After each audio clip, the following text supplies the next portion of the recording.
नमस्कार, मैं हूं नबीला काजी और आप देख रहे हैं वीसीएन टाइम्स। आइए देखते हैं छत्तीसगढ़ के साथ देश की 10 बड़ी खबरें फटाफट अंदाज में। छत्तीसगढ़ में बिलासपुर एसीबी की टीम ने मस्तूरी में एक फूड इंस्पेक्टर को 90,000 रुपए की रिश्वत लेते रंगे हाथों गिरफ्तार किया है। फूड इंस्पेक्टर ने स्वर्गीय सहायता समूह को सरकारी उचित मूल्य की दुकान आवंटन कराने के एवज में 1 लाख रुपए रिश्वत की मांग की थी। इसकी शिकायत एसीबी बिलासपुर से की गई थी। एसीबी की टीम ने शनिवार को फूड इंस्पेक्टर को उसके घर से रिश्वत लेते गिरफ्तार कर लिया था। एसीबी ने आरोपी फूड इंस्पेक्टर को 90,000 रुपए की रकम बरामद कर ली है। डीएसपी एसीबी बिलासपुर अजितेश सिंह ने बताया कि ग्राम दियाडी के निवासी महेंद्र पटेल ने एसीबी बिलासपुर से शिकायत की थी। शिकायत में कहा गया था गांव में सरकारी उचित मूल्य की दुकान वर्तमान में पंचायत चला रहा है और इसे स्व सहायता समूह विद्याडीह को देने के लिए समूह के अध्यक्ष ने करीब 3 महीने पहले एसडीएम कार्यालय मस्तूरी में आवेदन किया था।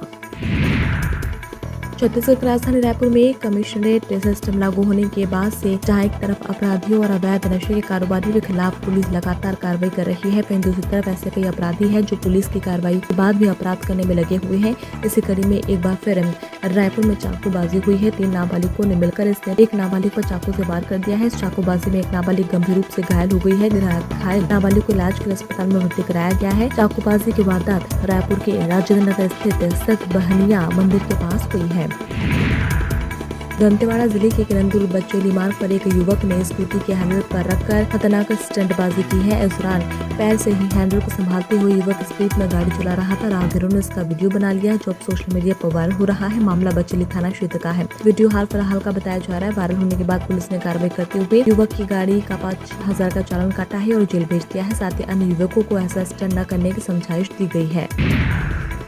छत्तीसगढ़ विधानसभा का बजट सत्र कल यानी 23 फरवरी से शुरू होने जा रहा है। छत्तीसगढ़ के नए विधानसभा भवन में पेश होने वाला ये पहला बजट भी होगा। विधानसभा अध्यक्ष डॉक्टर रमन सिंह ने बजट के सत्र के पहले मीडिया से चर्चा की और सत्र के दौरान होने वाले महत्वपूर्ण कार्यों की जानकारी दी है। 20 मार्च तक चलने वाले इस सत्र के दौरान सरकार की ओर से बहुप्रतीक्षित धर्मांतरण के खिलाफ बिल पेश होने जा रहा है। आबकारी घोटाले में जमानत पर रिहा कांग्रेस विधायक और पूर्व आबकारी मंत्री कवासी लखमा को भी शर्तों के साथ शामिल होने का मौका मिल गया है। 25 साल के सफर पूरा कर चुके छत्तीसगढ़ विधानसभा के लिए ये बजट सत्र कई मायनों में काफी खास होने जा रहा है।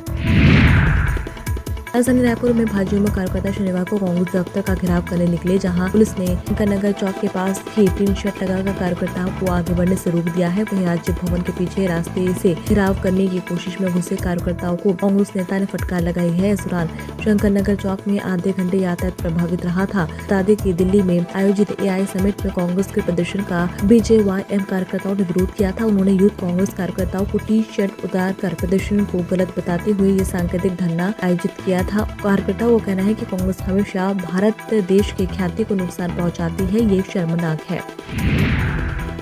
छत्तीसगढ़ में 2 अलग अलग सड़क हादसे में 5 लोगों की मौत हुई है। रायपुर के आरंग में राष्ट्रीय राजमार्ग 53 पर पारा गांव के पास कार बेकाबू होकर डिवाइडर से जा टकराई है और पोल से जा भिड़ी। हादसे में 3 युवकों की मौके पर मौत हो गई है। मृतकों में हर्ष कुमार देवांगन 21 साल, राहुल देवांगन 20 साल और भानु सतनामी 22 साल शामिल है। घायल की पहचान मिथिलेश धिगत 23 साल के रूप में हुई है। वहीं बिलासपुर में 2 बाइकों टक्कर में रेल करने से 2 लोगों की मौत हुई है। युवक बारात में शामिल होने जा रहे थे। घटना रतनपुर थाना चौकी की है। पुलिस मामले में उम्र कायम कर जाँच में जुटी हुई है। शुरुआती जाँच में तेज रफ्तार की वजह से हादसे होने की बात सामने आई है।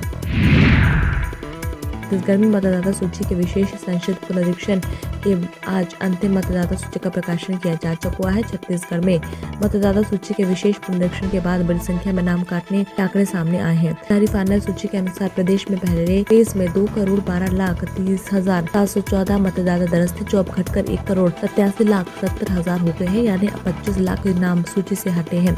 वहीं रायपुर जिले में सबसे बड़ा असर देखा गया है। SIR से पहले जिले में 20 लाख से अधिक मतदाता थे, लेकिन अंतिम सूची में घटकर 14,92,217 हो गई है, यानी अकेले रायपुर में लगभग 5,08,000 मतदाताओं के नाम कट गए हैं। चुनाव आयोग के मुताबिक यह कटौती मृत स्थानांतरित और डुप्लीकेट प्रविष्टियों के सत्यापन के बाद की गई है।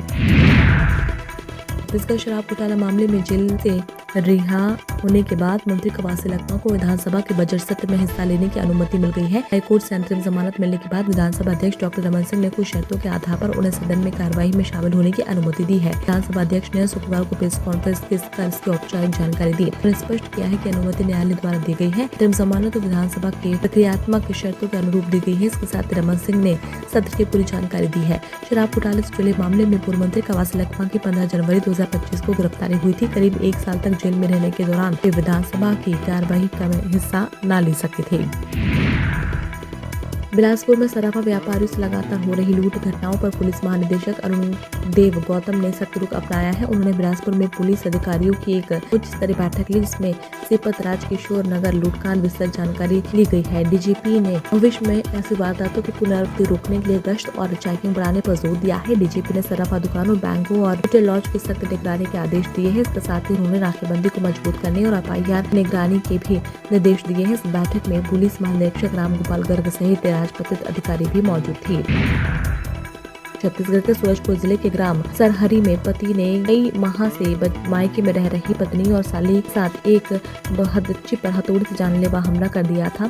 उसने एक अन्य बच्चे को भी मारने की कोशिश की थी, लेकिन वो बचकर भाग निकली। आरोपी पति अपने साले की शादी में शामिल होने गया था। गंभीर रूप से घायल पत्नी की हॉस्पिटल में मौत हो गई है। वहीं युवती को रेफर कर दिया है। मामला प्रतापपुर थाना क्षेत्र का है। जानकारी के मुताबिक यशोदा कुशवाहा समय से पति गणेश कुशवाहा से विवाद के कारण सरहरी में अपने मायके में रह रही थी। गणेश ससुराल में साले सुरेश की शादी समारोह में शामिल होने के सरहरी आया था। ससुराल आकर उसने पत्नी से शादी के बाद साथ लौटने के लिए कहा, लेकिन उसने मना कर दिया।